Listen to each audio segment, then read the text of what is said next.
Assalamualaikum warahmatullahi wabarakatuh. Yang saya hormati Bapak Kepala SMA Negeri 1 Raja Basa, yang saya hormati Bapak Ibu Wakil Kepala Sekolah SMA Negeri 1 Raja Basa, yang saya hormati Bapak Ibu Dewan Guru beserta staf tata usaha SMA Negeri 1 Raja Basa, dan Bapak Ibu calon guru penggerak angkatan 11 SMA Negeri 1 Raja Basa.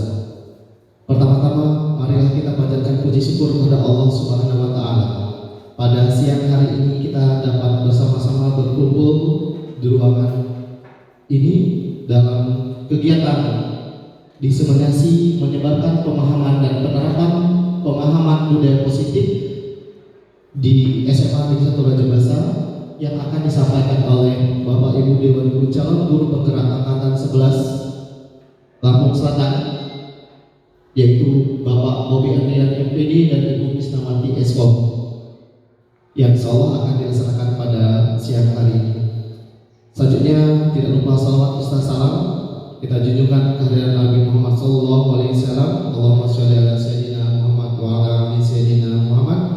Karena berkat beliau kita hari ini berada pada masa era pendidikan.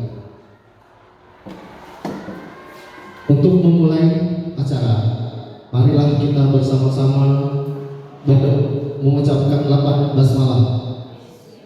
Bismillahirrahmanirrahim. Acara selanjutnya menyanyikan lagu Indonesia Raya, Mars Lampung Selatan dan Mas Guru Penggerak. Kepada Bapak Ibu untuk dapat berdiri.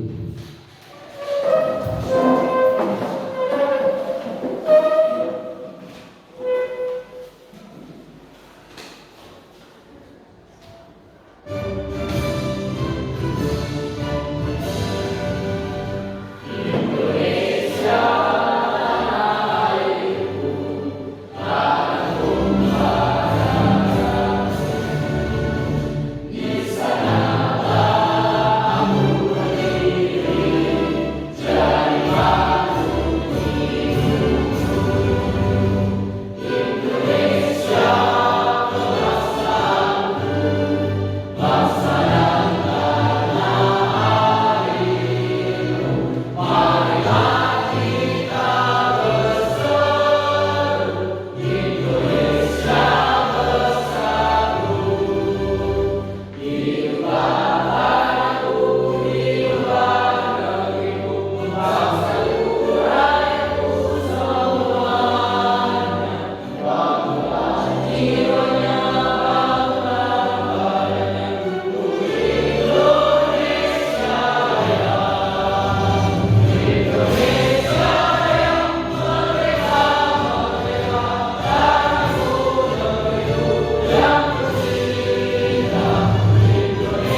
Merdeka kuatkan hati, negeri ini maju merdeka.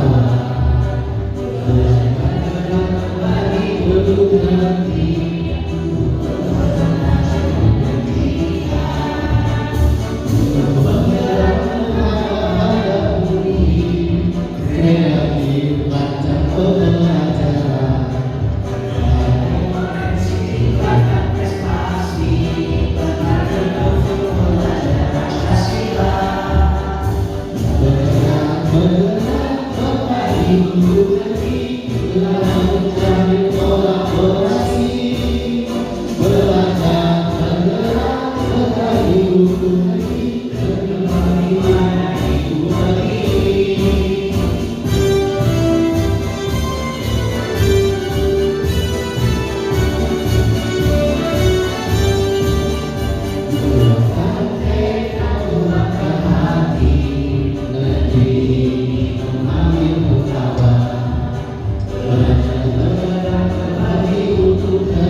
Bapak Ibu silakan duduk kembali.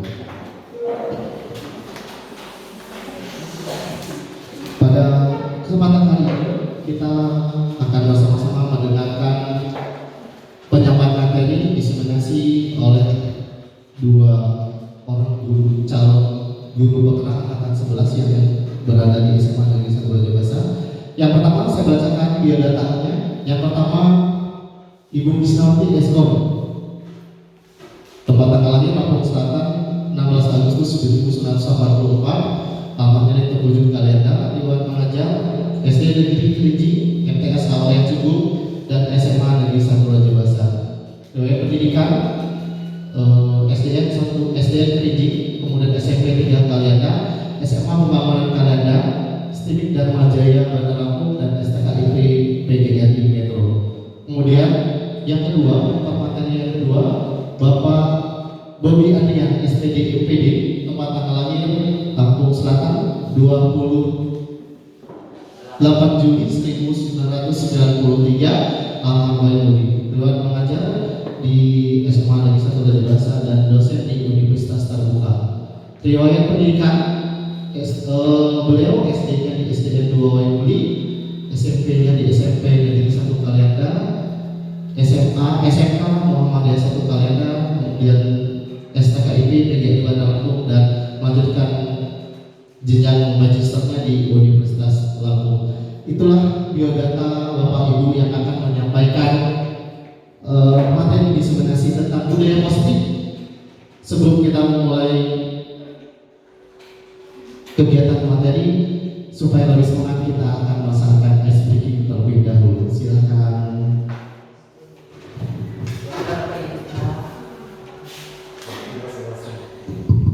Silakan untuk Bapak Ibu, silakan ke depan. Kita akan speaking terlebih dahulu supaya tidak tegang Bapak Ibu ya. Ya Pak Bobi, silakan dipandu. Ini Bapak Ibu.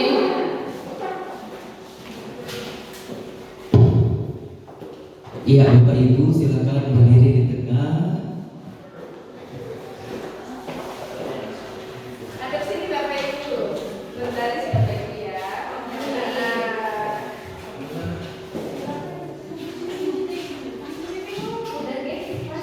berbaris.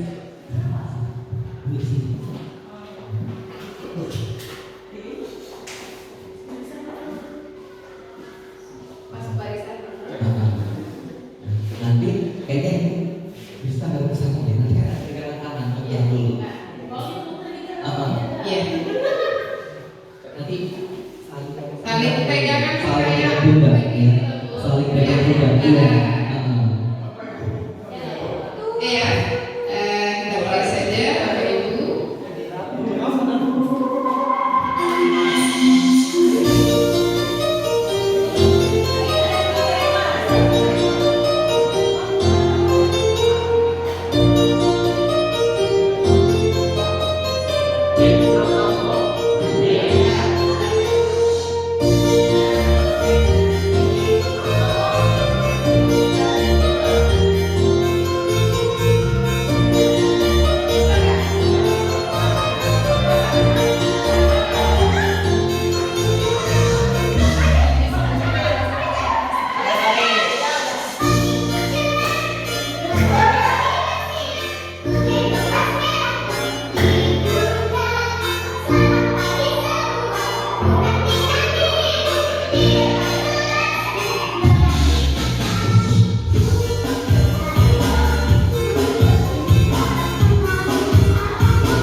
belakang yang ada, atau sudah habis ya?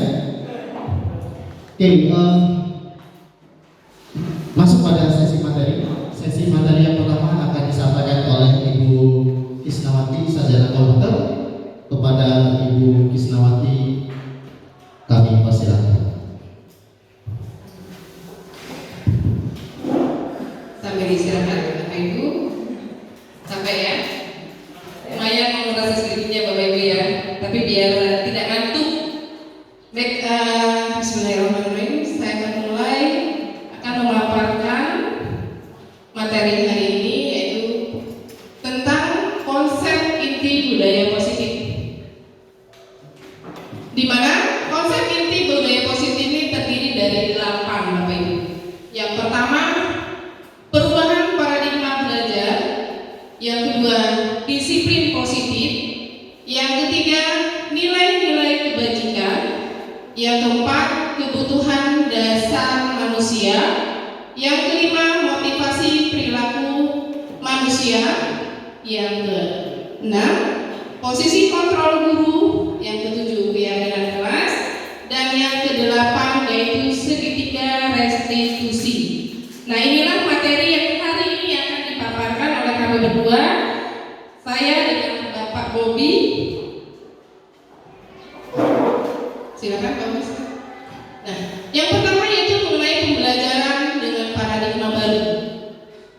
Di mana pembelajaran dengan paradigma baru merupakan pembelajaran yang dirancang berdasarkan prinsip pembelajaran berdiferensiasi, sehingga para peserta didik belajar sesuai dengan kebutuhannya berdasarkan tahap pengembangan sesuai teori psikologi modern untuk mewujudkan profil pelajar Pancasila. Kemudian profil pelajar Pancasila terdiri dari 6 bagian. Yang pertama, beriman bertakwa kepada Tuhan Yang Maha Esa dan berakhlak mulia. Yang kedua, berpendidikan global. Yang ketiga, mandiri. Yang keenam, bergotong royong. Yang ketujuh, bernalar kritis. Dan yang terakhir yaitu kreatif. Nah, di sini ada gambar miskonsepsi tentang teori kontrol. Terdiri dari 4. Yang pertama, ilusi guru mengontrol murid. Sekarang saya akan bertanya kepada Bapak Ibu tentang ilusi mengontrol murid itu benar atau salah? Menurut Bapak Ibu, ilusi mengontrol guru mengontrol murid itu benar atau salah? Benar atau salah Bapak Ibu?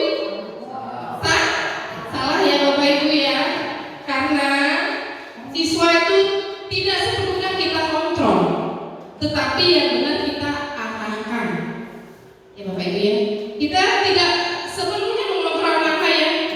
Bahkan tidak 24 jam kita mengontrol, tetapi kita cuma bisa mampu untuk mengarahkan saja. Kemudian yang kedua itu adalah ilusi bahwa semua penguatan positif efektif dan bermanfaat. Itu benar atau salah?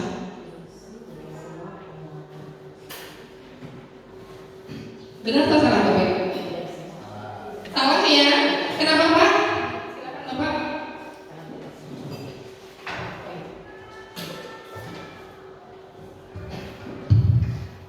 Karena jika siswa kita selalu berikan sanjungan, nanti bisa lama-lama siswanya akan menjadi besar kepala, dan bagi siswa yang jarang disanjung nanti akan merasa rendah diri, pesimis, karena merasa tidak diperhatikan oleh gurunya. Mungkin itu pendapat dari saya.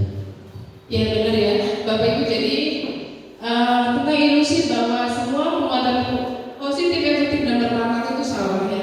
Ada lagi yang bisa membuatkan berpendapat yang lain? Silakan Bu Rizka, bisa berpendapat berbeda dengan Pak Sirajudin. Pertanyaannya, ilusi bahwa semua penguatan positif efektif dan bermanfaat itu kan salah ya Bapak Ibu ya.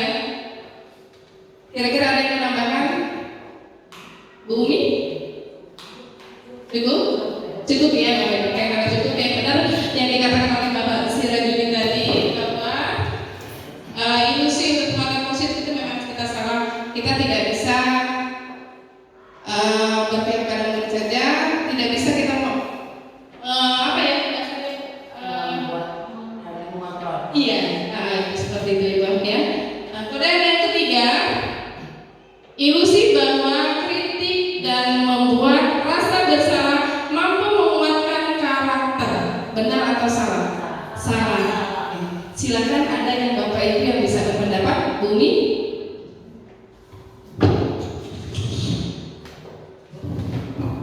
Dulu. Menurut saya ya, kalau misalnya anak selalu dihakimi salah, maka anak itu nantinya akan merasa takut. Jadi yang tadinya dia berani untuk mengapresiasikan diri dia, terus selalu disalahkan, nantinya dia akan merasa kurang percaya diri, gitu. Mungkin itu aja saya berikan. Terima kasih pada Malaysia. Bu Umi akan menambahkan? Silakan.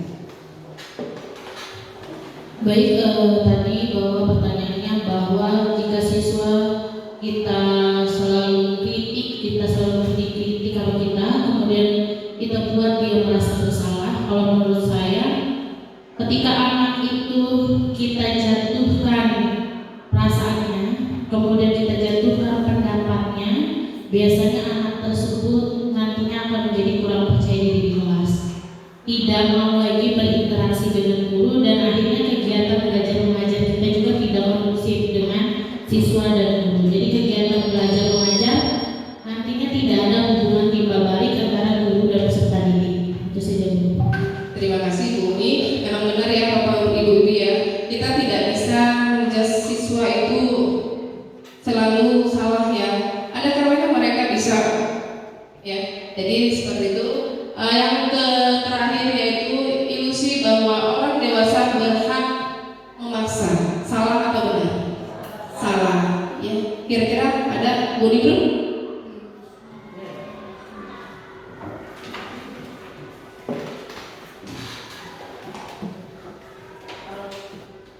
Menurut saya Ibu, sebagai orang yang dewasa belum tentu kita itu harus memaksakan apa yang kita mau, karena alangkah lebih baik kita mendengarkan dulu pendapat dari siswa atau peserta didik itu bagaimana, dan belum tentu apa yang dia sampaikan juga salah. Misal salah, itu lebih baik kita katakan, jangan langsung kita paksa anak kamu harus seperti ini. Itu menurut saya salah. Seperti itu.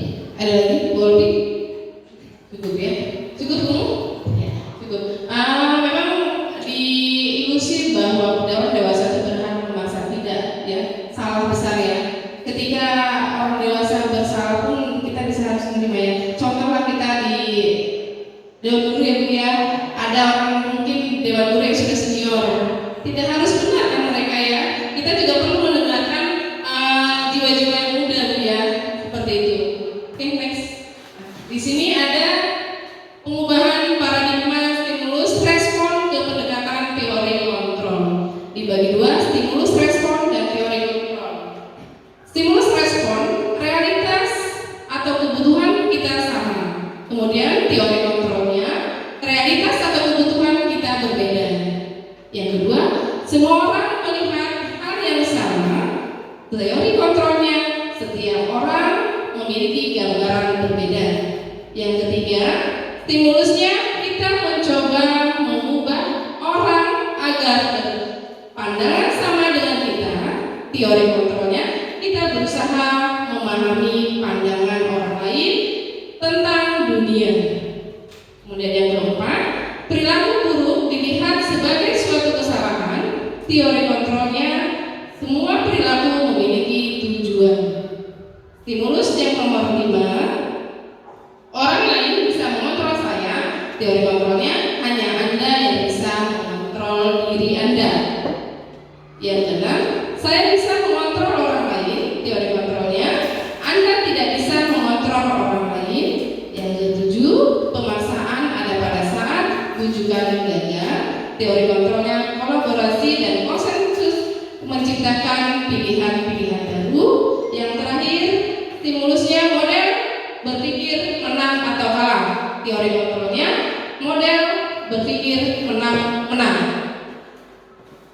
Sekarang yang nomor 2 tentang disiplin positif.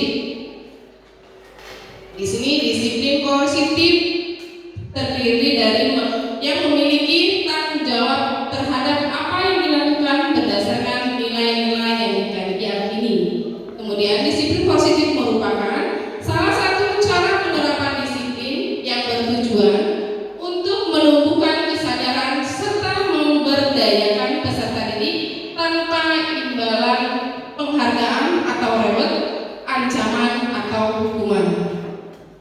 Kemudian sebagai peserta didik, sebagai pendidik kita, maksudnya Bapak Ibu ya, tujuan kita adalah menciptakan peserta didik yang memiliki disiplin diri sehingga mereka berperilaku mengacu kepada nilai-nilai kebajikan, nilai-nilai kebajikan universal dan memiliki motivasi intrinsik dalam perubahan perilaku ke arah yang lebih baik.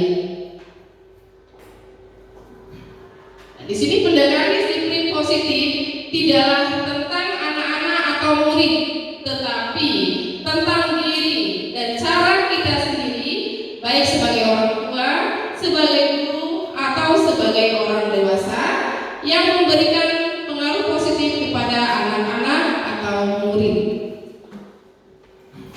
Kemudian pendekatan disiplin positif juga merupakan kemampuan individual pendidik atau guru untuk mendidik atau membina murid secara individual atau secara kelompok.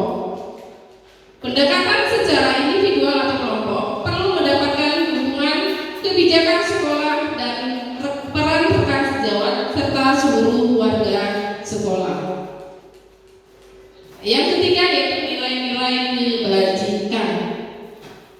Di sini nilai-nilai kebajikan adalah sifat-sifat positif manusia yang merupakan tujuan mulia yang ingin dicapai setiap individu.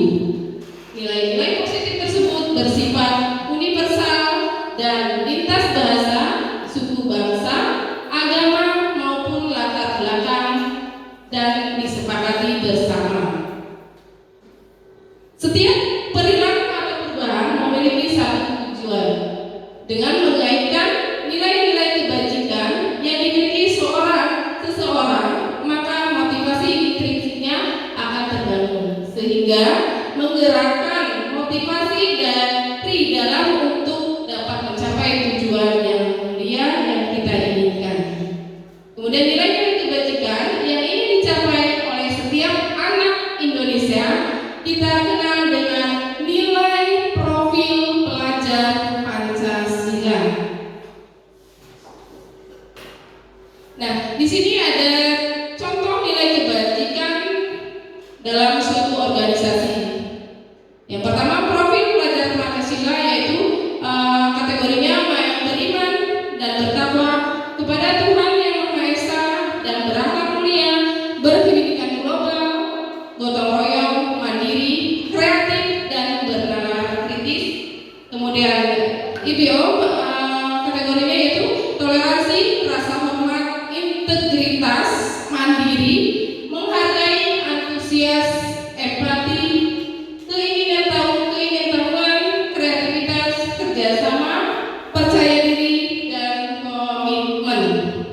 Kemudian keterampilan hidup kategorinya dapat dipercaya, lurus hati, pendengar yang aktif, tidak merendahkan orang lain, dan memberikan yang terbaik dari dirinya. Di sini ada 9 pilar karakter. Yang pertama, cinta Tuhan dan segenap ciptaannya. Yang kedua, kemandirian dan tanggung jawab. Yang ketiga, kejujuran atau amanah, diplomatis. Yang keempat, hormat dan santun. Yang kelima, dermawan, suka menolong dan bergotong royong.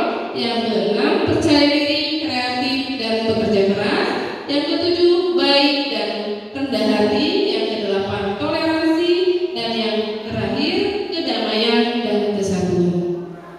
Kemudian di sini juga ada petunjuk seumur hidup dan keterampilan hidup, yaitu terdiri dari dapat dipercaya, lurus hati, pendengar yang aktif, tidak merendahkan orang lain, dan memberikan terbaik dari dirinya.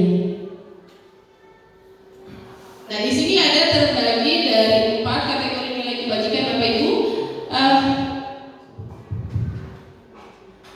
Nilai-nilai kebajikan itu ada peduli, keterus-terangan, kebersihan, komitmen, belas kasih, percaya diri, belas kasih lagi itu doa ya, bertujuan, tenggang rasa dan bergotong royong, rajin, keberanian, kesatuan, kreatif, semangat, kedermawan, kejujuran, dermawan, harga diri dan rendah hati, integritas, kebahagiaan, keadilan, baik hati, kesetiaan, berprinsip, bersahaja, keteraturan, keselamatan, keteguhan hati, rasa hormat, tanggung jawab, pengabdian, bijaksana, bersyukur, toleransi, percaya, lurus hati, ketegasan, dan pengertian. Baik, Bapak Ibu, di sini ada mungkin kita diskusi saja ya. Setelah tadi membahas nilai kebajikan, budaya positif, kemudian disiplin, mari Bapak Ibu berbagi pengalaman dan strategi apa yang selama ini Bapak Ibu terapkan untuk menanamkan disiplin positif pada murid-murid kita, bagaimana hasilnya dan perilaku murid-murid kita. Silakan Bapak Ibu dipikirkan, kita diskusi, berbagi pengalaman ya, gimana strategi apa yang Bapak Ibu terapkan pada saat ke siswa untuk menanamkan disiplin positif.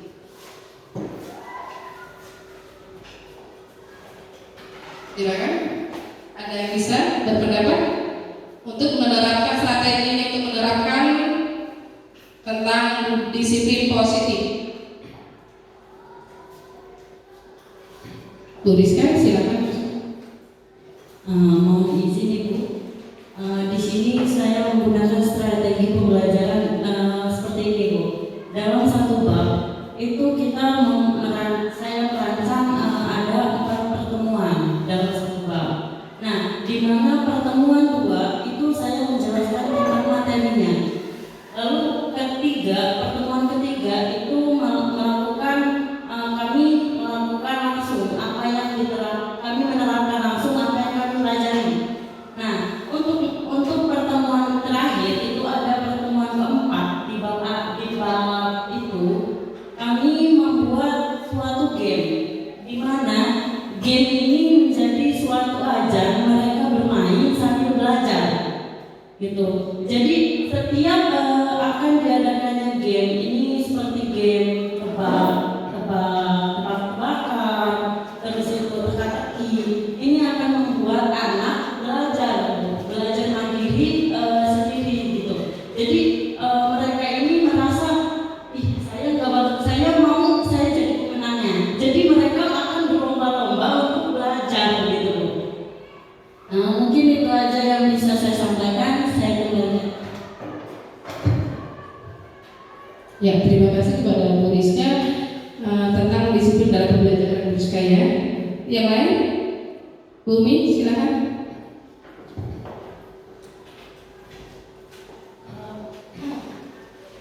Baik, tadi sudah disampaikan materi terkait nilai-nilai kebajikan, bahwa tadi ada beberapa materi. Kalau dulu di kurikulum 13 mungkin tentang sikap ya, ada tentang afektif siswa. Nah, tapi untuk nilai-nilai kebajikan di kurikulum Merdeka ini kan berkaitan dengan profil penguatan pelajar Pancasila. Kebetulan Bu, saya wali kelas 12 IPA 2, walaupun mereka memakai kurikulum Merdeka, tetapi di kelas saya sempat terjadi sesuatu hal yang tidak enak di kelas. Nah, tetapi saya sebagai wali kelas selalu bilang begini kepada siswa, saling mengerti dengan teman. Jadi kalau temannya sakit, ingatkan tugasnya. Kemudian kalau temannya ada masalah, seperti kemarin, jangan pernah diungkit lagi. Kita harus memiliki rasa pengertian dengan teman yang lain. Kemudian di kelas saya juga Bu, kami tidak membuat jadwal piket, tapi kami membuat tugas harian. Jadi tidak membedakan antara laki-laki dan perempuan. Kalau memang tugasnya itu jadinya di rolling, jadi semuanya kebagian dan saling menghormati satu sama lain. Jadi sesuai dengan tanggung jawabnya masing-masing. Itu di kelas yang saya bina sebagai wali kelas. Jadi artinya tadi kan nilai-nilai kebajikan, satu contohnya seperti pengertian, nah itu pengertian terhadap temannya. Kemudian rasa tanggung jawab, nah itu rasa tanggung jawab pada tugas harian mereka. Itu dari saya. Terima kasih kepada Bu Umi ya. Bu Umi mungkin lebih cenderung kedisiplinan di kelas Bu Umi ya. Tadi Bu Rizka di pembelajaran. Baik. Satu hal juga ya. Tadi Bu Umi tidak membuat jadwal piket ya. Tetapi beliau membuat polanya dengan apa Bu?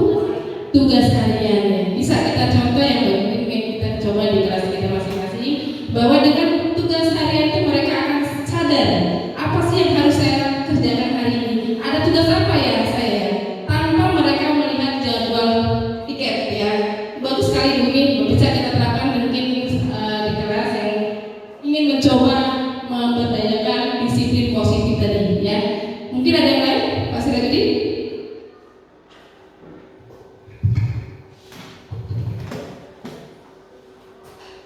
Untuk budaya positif, seperti di dalam tujuan utama dari pendidikan, kita harus bisa menjadi, kalau menurut teologi Ki Hajar Dewantara, Ikaso Sungkelodo, artinya kita harus menjadi teladan. Artinya jika kita sudah menjadi teladan bagi murid-murid kita atau siswa kita, secara otomatis budaya positif tersebut akan tertular karena mereka melihat kita. Tapi kalau kita sendiri tidak bisa menjadi teladan, maka murid kita juga tidak akan pernah bisa kita arahkan. Karena intinya adalah kita sebagai guru memang harus menjadi panutan. Mungkin itu tambahan dari saya. Terima kasih. Terima kasih kepada Bapak Sirajudin. Ya mungkin bisa kita tarik kesimpulan bahwa kita inilah yang akan dicontoh oleh siswa-siswa kita, dan kita inilah yang akan menggerakkan siswa-siswa. Bagaimana kita akan membentuknya, itulah yang akan kita dapat, Ibu ya.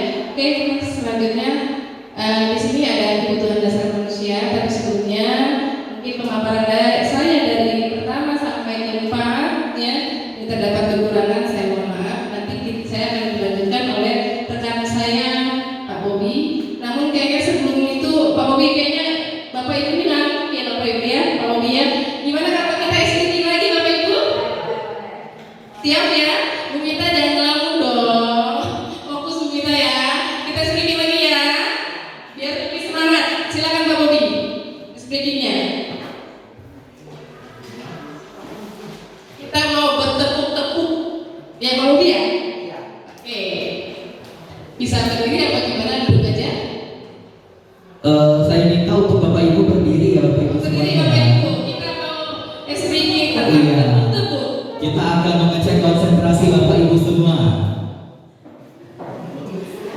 Oke, kalau misalkan saya bilang tepuk satu, nanti Bapak Ibu silakan tepuk satu. Ya. Konsentrasi Bapak Ibu ya. Iya. Jadi kalau misalkan saya bilang tepuk satu, itu untuk tepuk satu, tepuk dua, tepuk tiga,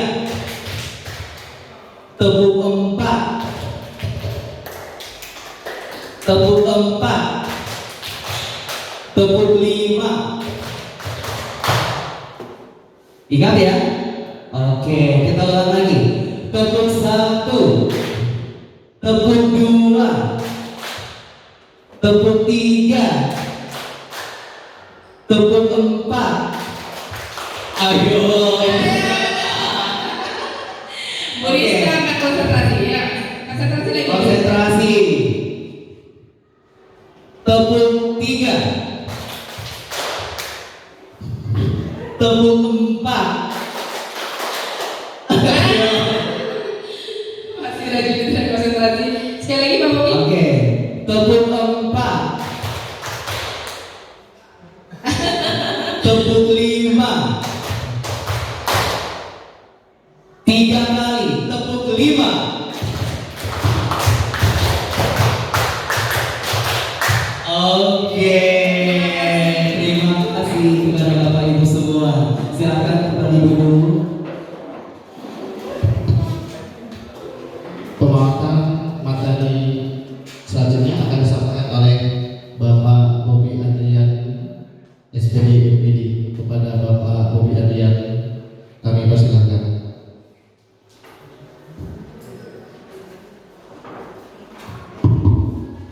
Oke, Assalamualaikum warahmatullahi wabarakatuh.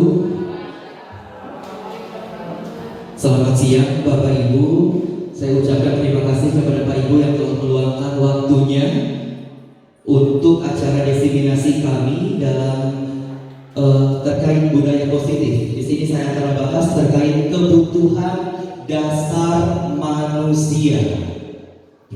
Kebutuhan dasar manusia ini adalah segala sesuatu yang kita lakukan untuk mendapatkan apa yang kita inginkan. Seluruh tindakan yang kita lakukan ini memiliki tujuan. Dan semua usaha terbaik yang kita lakukan itu adalah dalam rangka agar kebutuhan dasar tersebut itu bisa kita penuhi dengan baik. Ya. Oke, selanjutnya di sini ada 5 kebutuhan dasar manusia. Yang pertama itu adalah bertahan hidup.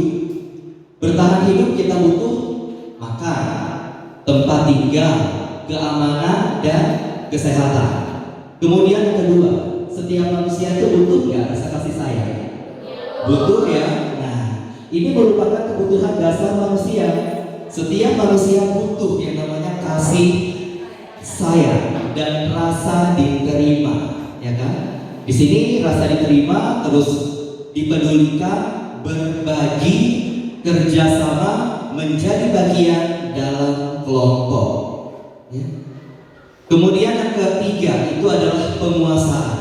Setiap manusia ada pasti dalam diri kita, saya ini sebagai penguasa nih, ya. Itu kaitan dengan apa? Harga diri, keinginan untuk dianggap, memimpin, berprestasi, diakui dan didengar. Yang keempat itu adalah kebebasan. Ya.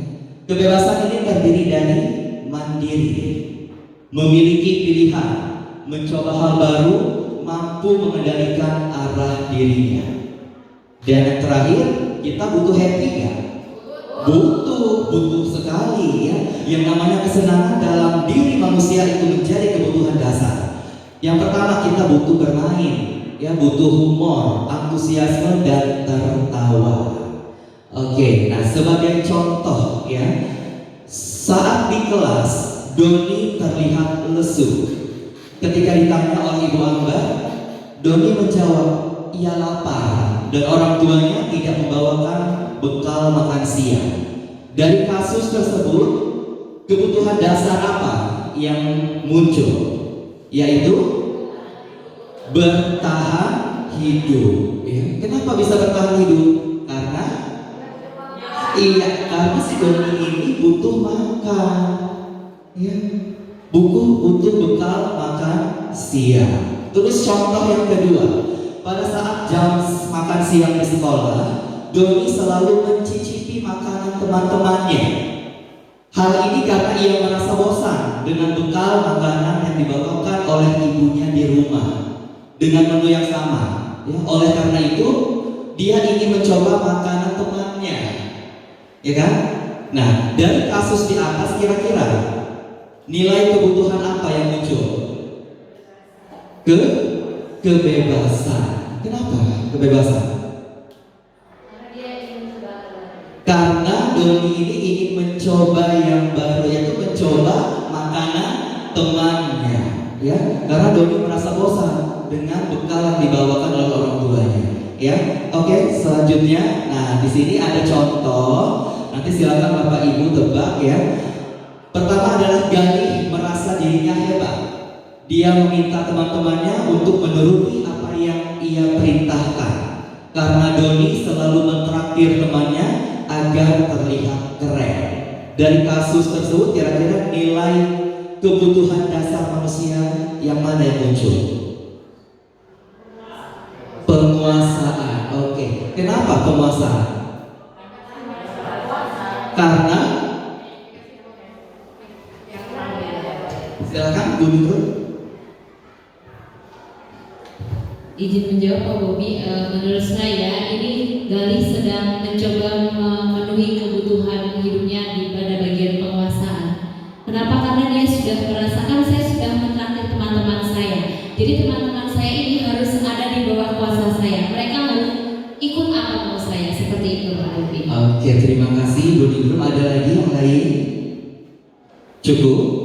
Jadi kasusnya Galih ini yaitu penguasaan. Karena Galih merasa saya ini sudah praktek kalian loh. Jadi kalian tuh harus ikuti apa yang saya inginkan ya. Yang kedua, Banu sering sekali mengganggu teman-temannya, seperti mengambil makanan teman-temannya, menjewer telinga, menyembunyikan barang milik temannya. Ketika dilaporkan ke Budila, ia menjawab bahwa ia melakukannya itu karena iseng saja, dan ia menikmati ekspresi wajah teman-temannya yang kesal. Dan menurut dia, ekspresi teman-temannya itu lucu. Nah, kira-kira dari kasus tersebut nilai kebutuhan dasar mana yang muncul? Kesenangan. Kenapa Bapak Ibu? Silakan berikan alasannya.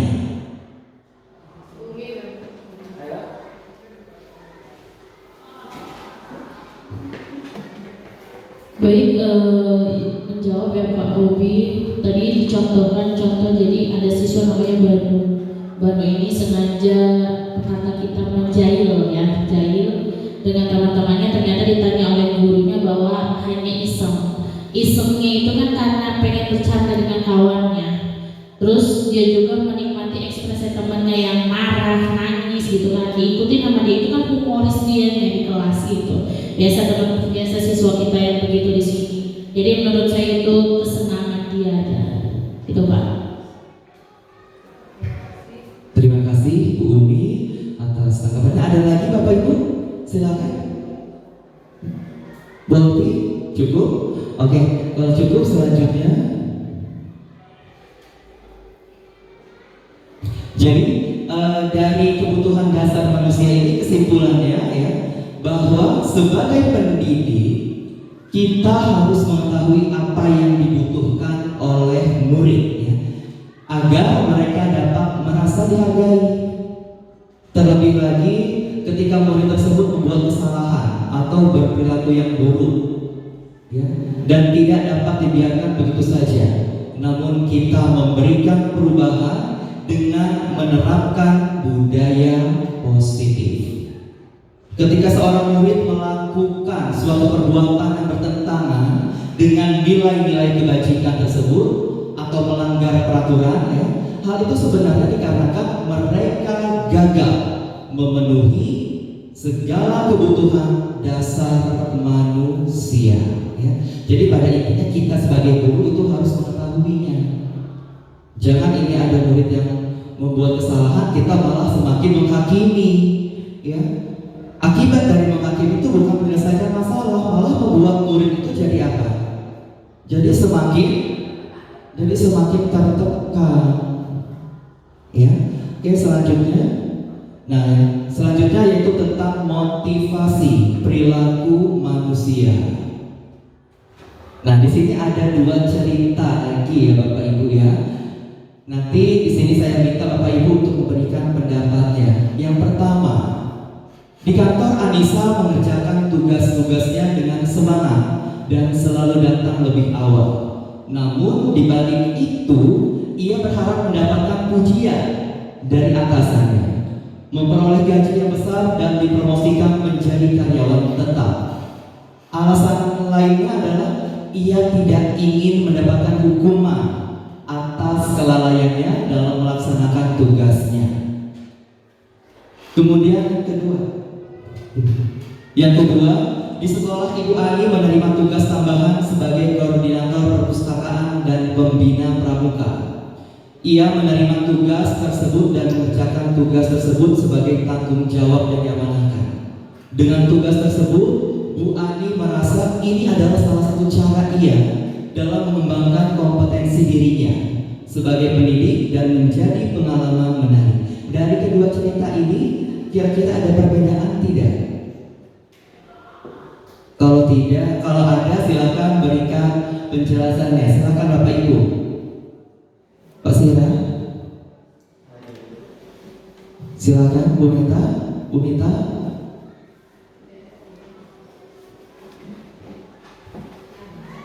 Oke, silakan ada.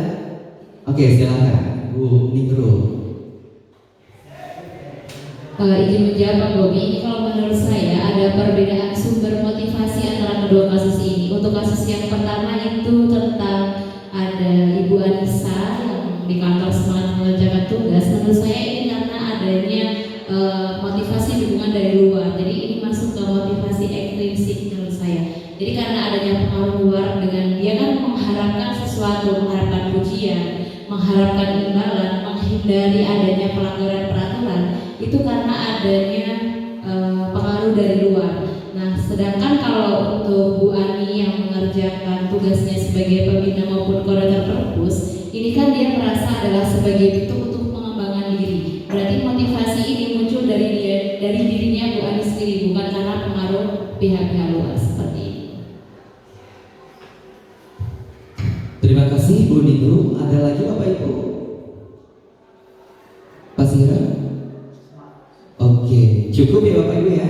Nah, jadi dari dua kasus ini bahwa untuk meningkatkan motivasi itu ada dua sumber. Selanjutnya, nah di sini ada unsur intrinsik dan ada unsur intrinsik. Ekstrinsik itu dari luar dan intrinsik itu dari dalam. Untuk motivasi ekstrinsik yaitu untuk menghindari ketidaknyamanan atau hukuman, ya.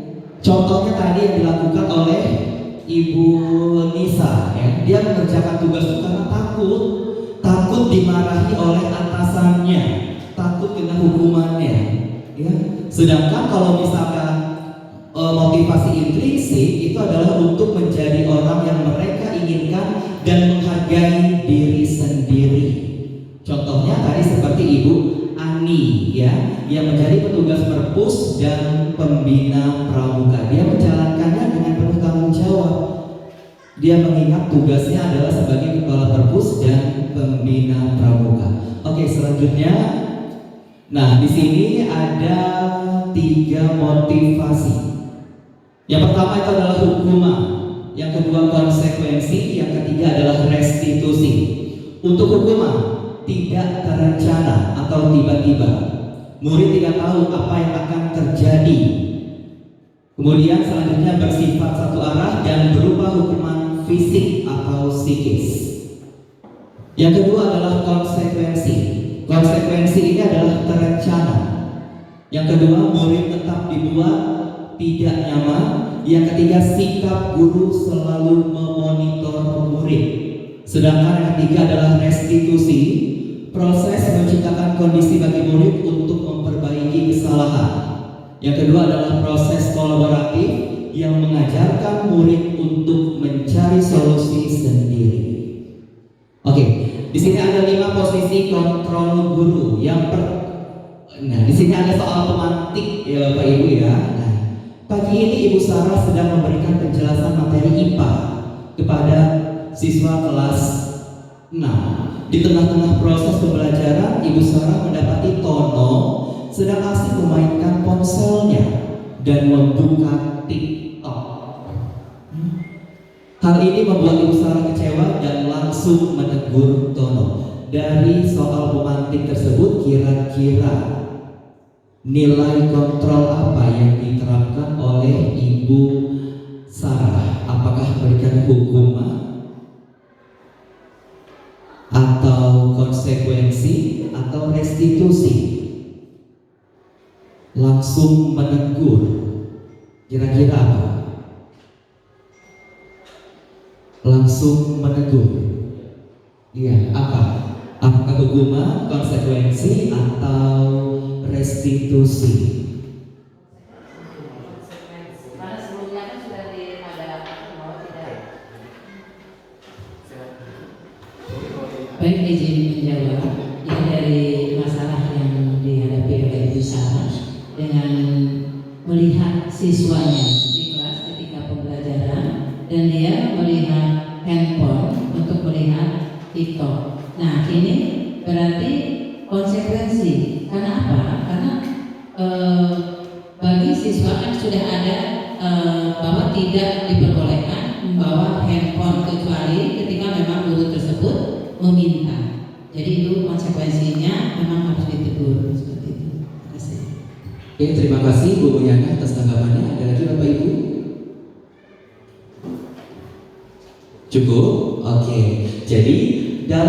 kasus ini yaitu konsekuensi, karena di sekolah kita dilarang membawa handphone, ya. Dan itu sudah dibicarakan di awal, ya. Jadi ini merupakan konsekuensi yang harus diterima si Tono karena telah melanggar peraturan sekolah, ya. Oke, selanjutnya di sini ada 5 posisi kontrol guru. Yang pertama adalah penghukum, yang kedua pembuat merasa bersalah, 3 teman, yang keempat pemantau, dan yang kelima adalah sebagai manajer. Oke, nah di sini ada tabel, ya, bisa dilihat oleh Bapak Ibu semua. Kalau kita sebagai penghukum, ya, guru ini berbuat menghardik, menunjuk-nunjuk, menyakiti, dan menyindir. Contohnya, kalau kamu tidak melakukannya, saya akan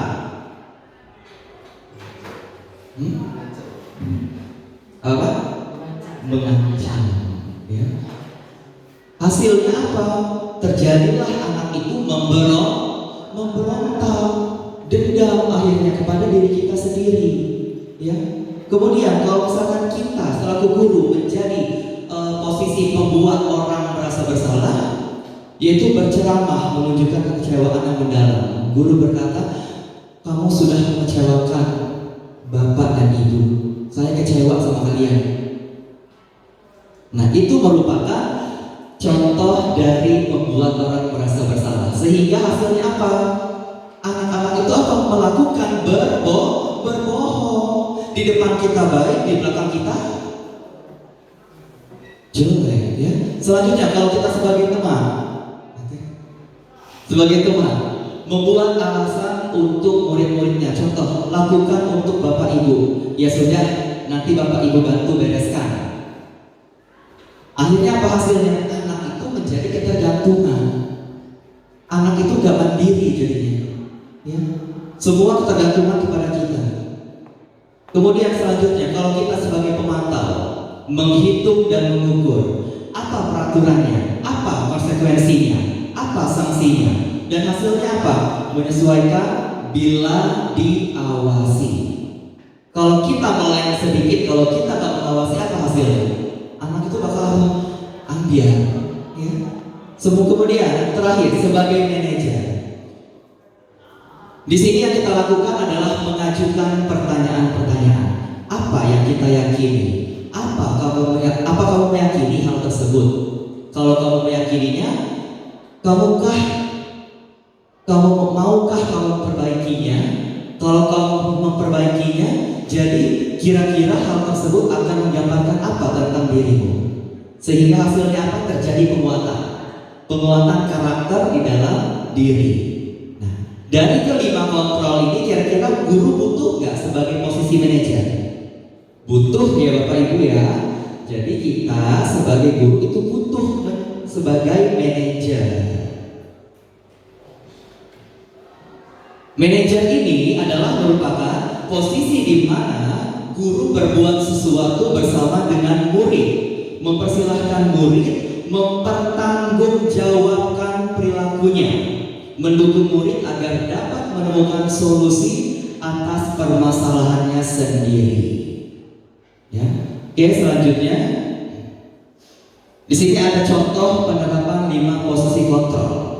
Pertama, hormat pada bendera selama 1 jam. Itu merupakan posisi kontrol apa? Sebagai penghukum, ya, penghukum.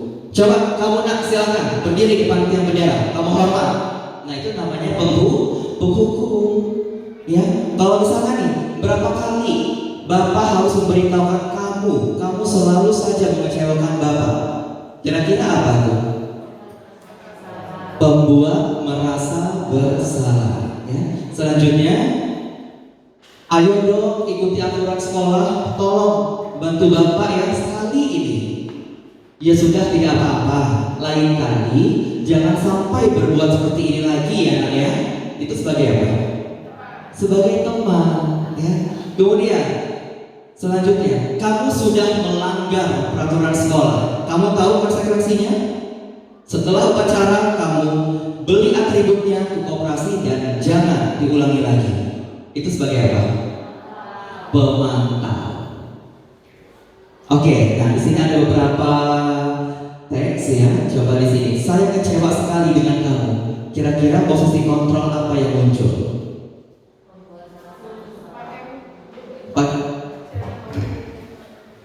Posisi kontrol apa yang muncul? Saya kecewa sekali dengan kamu.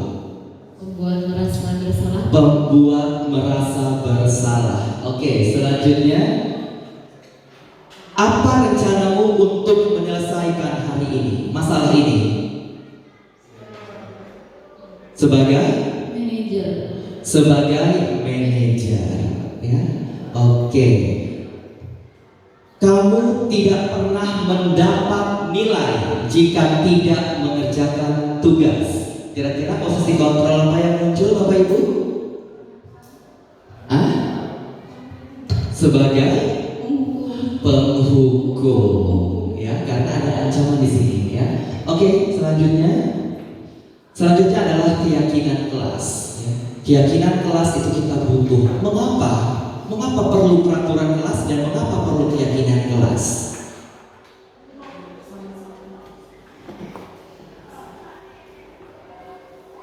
Sebenarnya kalau untuk bahas keyakinan kelas kita butuh untuk memperkuat karakter siswa, ya, karakter murid agar bisa mengikuti segala yang sudah diterapkan di sekolah. Yang terakhir itu adalah segitiga restitusi. Segitiga restitusi itu adalah suatu proses dialog yang dijalankan oleh guru agar dapat menghasilkan murid yang mandiri dan bertanggung jawab. Ada 3 tahapan di dalam segitiga restitusi. Yang pertama adalah menstabilkan identitas. Yang kedua adalah validasi tindakan yang salah. Dan yang ketiga adalah menanyakan keyakinan. Oke, ini adalah contoh untuk menstabilkan identitas, ya. Berdasarkan prinsip membuat kesalahan adalah bagian dari proses pembelajaran. Berbuat salah itu wajar. Tidak ada manusia yang sempurna. Bapak Ibu juga pernah kok melakukan itu. Bapak Ibu tidak mau mencari siapa yang salah, tapi Bapak Ibu di sini ingin mencari solusi dari permasalahan ini. Dan kamu berhak merasa begitu. Oke, selanjutnya adalah validasi tindakan yang salah. Berdasarkan prinsip setiap perilaku berupaya memenuhi suatu kebutuhan tertentu, yaitu contohnya kamu pasti punya alasan mengapa melakukan hal tersebut, ya. Padahal kamu bisa melakukan yang lebih buruk dari ini. Kemudian kamu patut bangga karena telah melindungi sesuatu yang penting buatmu. Yang terakhir adalah kamu melakukannya karena mempertahankan sesuatu yang penting bagimu. Oke, selanjutnya adalah menanyakan keyakinan. Berdasarkan prinsip teori kontrol, bahwa pada dasarnya kita ini termotivasi secara intrinsik. Apa keyakinan kelas kita? Nilai-nilai apa yang telah disepakati bersama? Seperti apa gambaran sebuah kelas ideal menurut kamu? Dan kamu ingin menjadi orang yang seperti apa? Jadi untuk segitiga restitusi ini kita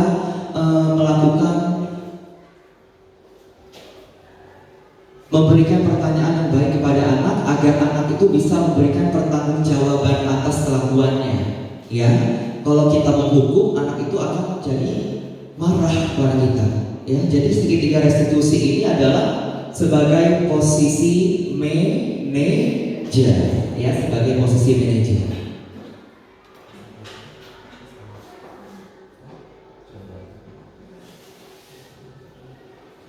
Next. Nah, ini adalah contoh penerapan segitiga restitusi yang diterapkan oleh Ibu Kisnawati.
Bapak Ibu, sebelum kami memasuki kegiatan CGP, kami pun tidak paham yang namanya restitusi, ya. Dan di restitusi itu pun kita ada 3 tahap tadi yang sudah dijelaskan oleh Pak Bobi, ya, bahwa kita siswa bermasalah kita tidak langsung menjas, nak kamu salah, tidak, tetapi ada 3 tahapan tadi, ya. Tapi sebelum kita melaksanakan pendidikan guru penggerak, kita tidak paham, oh itu yang namanya restitusi. Setelah mengalami, ternyata kita setiap hari mengalami seperti itu, terutama mungkin guru BK yang Bolpi, ya, sering, saya yakin sering mengalami seperti itu. Namun ya tadi tidak tahu tahapan-tahapan yang dinamakan dengan restitusi. Itu penambahan dari saya. Silakan Pak teruskan.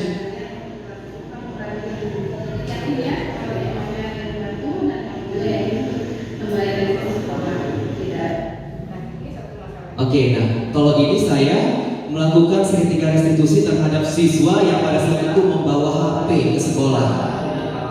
Ya, terkait belakangan ini dan salah dari Bapak Ibu Guru bahwa kalau pelajaran selalu bermain HP, dan media sosial. Apakah itu betul?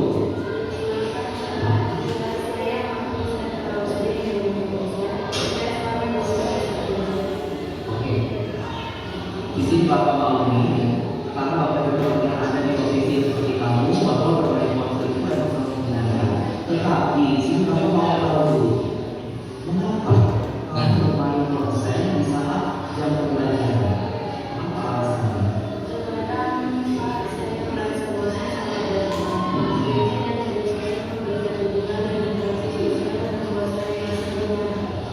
Isi Bapak mengenai masalah ini.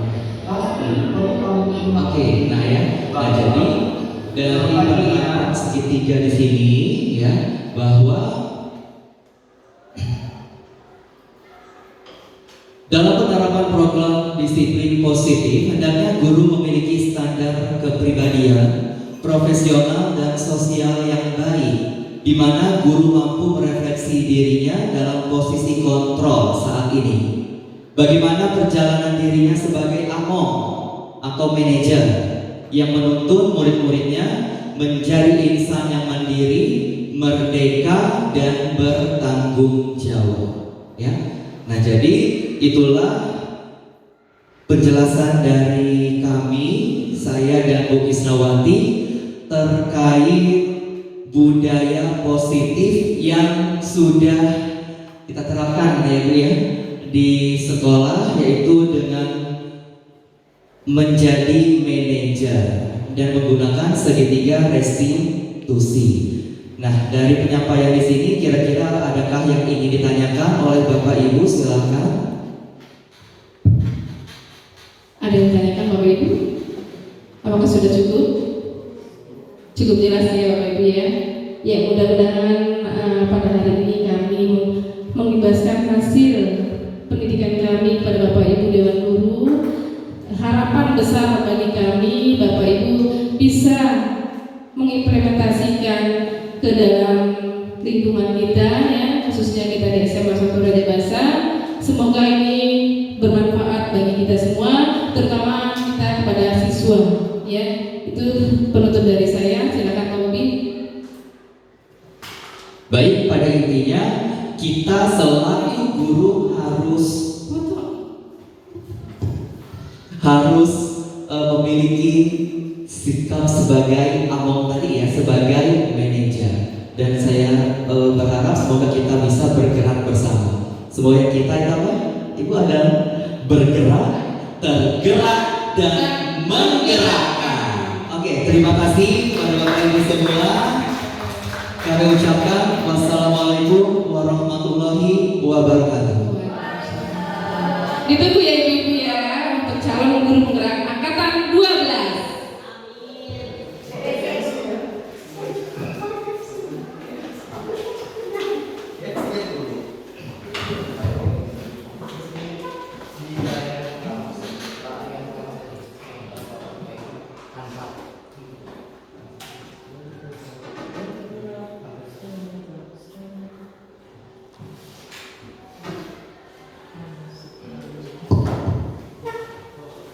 Terima kasih atas pemaparan materi oleh Ibu Kisnawati dan Bapak Bobi Adrian tentang penerapan dan pemahaman budaya positif di SMA Negeri 1 Raja Besar.